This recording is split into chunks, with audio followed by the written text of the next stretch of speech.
Hi, I'm Jo, and I want to do a quick book talk on China Dolls by Lisa See. This is a story of three Oriental women in the early 1930s in San Francisco. They meet each other and form a friendship. They work together as a dancing troupe at a sort of variety show, cabaret bar type thing. The time period is around the World War, and the war starts, and with everything that happened with the Japanese, there is a prejudice against anyone that looks Oriental, specifically the Japanese, but it carries over to the Chinese also.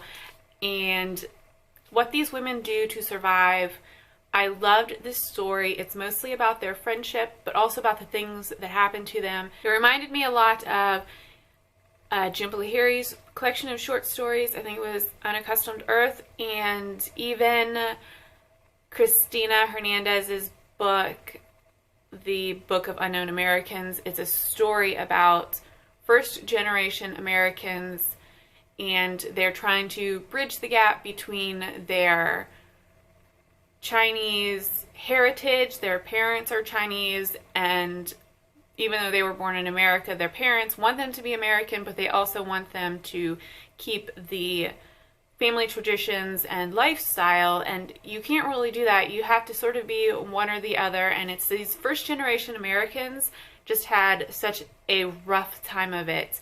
They had a foot in each world, and they had their family pulling them one way, and they want to be American. They are American. People see them, know that they are obviously Chinese or Oriental, and judge them even though they don't know them. There are also other things in this book, like there is a gay Chinese man, and that's just even worse for him. And a biracial child is born, and all of these, it's just heartbreaking, and I loved it. The story, there are three women, and there's always one that's a bit of a pot stirrer, a troublemaker. They all come from different backgrounds. Helen is struggling with the traditional Chinese life. Her family is sort of well-to-do and accepted in Chinatown, and like everyone knows her family, and her father is very strict. Then there's Grace, who came from a small town in Midwest United States. She was the only Chinese girl in her town. She is completely innocent about anything Chinese. Her parents wanted her to be American. She had never even had Chinese food before she moved to San Francisco.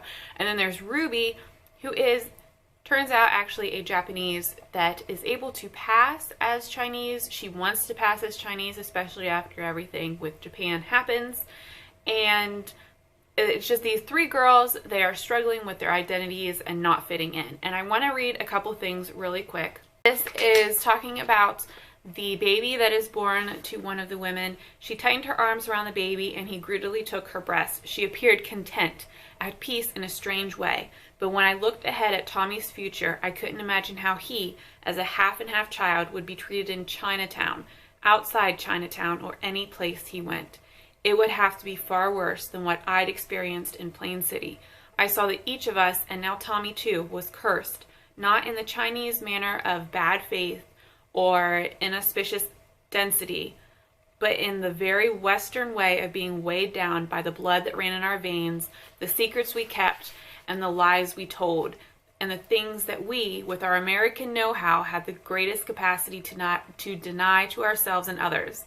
So there is one of the women reflecting on how this biracial child is going to struggle. All right, this is speaking about the trouble that these Chinese men are having. As she spoke, I couldn't help thinking of Eddie, who endured so much disgrace, not only for being a dancer who preferred boys, but for being a Chinese man. And even Monroe, who'd graduated from Cal, but couldn't find work because he was Chinese. Both of those men, like my father, were enthusiastically American, but what had it gotten them? They were enthusiastically American, but they appeared Chinese. Even though they were smart, they were supporting themselves, they were not being a nuisance or menace in absolutely any way. They were clearly appeared Chinese. So they had all these troubles I love this book. It was great. There were times that you cried because of what these women go through. They've all been beaten down by life. One has been beaten by her father. Another is being controlled by her father and cast out of the family after she does something.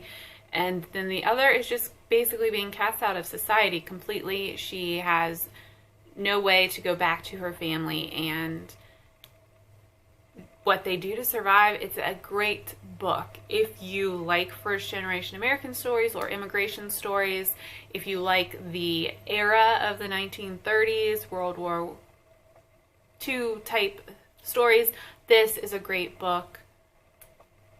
I loved it. If you've read this, let me know down below so we can talk about it. If you've read anything else by Lisa See, this was my first Lisa See book and I really enjoyed it. Let me know if there's another Lisa See that you really liked so I could pick it up next. And I will talk to you later. Bye.